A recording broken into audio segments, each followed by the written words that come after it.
Voyons maintenant le lien que l'on peut établir entre le travail des forces extérieures et la pression dans le gaz. On considère le cas d'un piston qui va se déplacer dans un cylindre rempli de gaz. F est la force exercée par le piston sur le gaz et le travail s'écrit donc l'intégrale de Fx dx, Fx étant la projection de la force suivant l'axe de déplacement du piston. Cette force-là est cependant rarement connue. Mais si la transformation est quasi statique, alors, par la loi des actions réciproques, la force du piston sur le gaz est égale à la force du gaz sur le piston.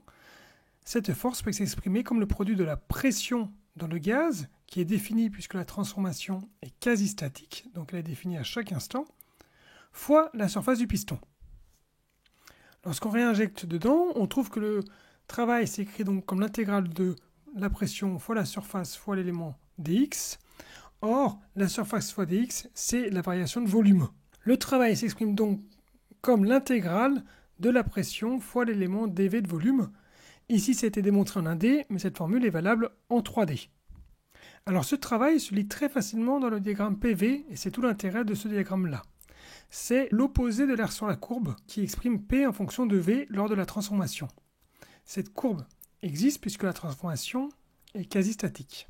Voyons maintenant l'expression de ce travail pour des transformations usuelles. Dans le cas maintenant d'une transformation isobare, ce travail s'exprime tout simplement par moins la pression fois la variation de volume. C'est l'aire du rectangle.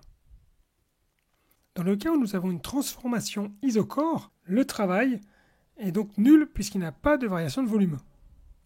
Et enfin, dans le cas d'une transformation isotherme d'un gaz parfait, on a l'expression de P égale nRT sur V, T est constant, c'est isotherme, donc W s'exprime ainsi, moins nRT fois le log du rapport des volumes.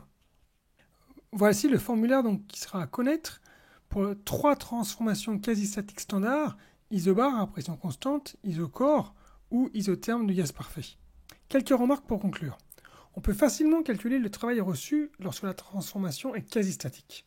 Mais ce travail reçu dépend de la transformation. Ce n'est pas le même si c'est isochore, isobare ou une transformation quelconque. Et il se lit comme l'inverse de l'aire sous la courbe dans le diagramme PV.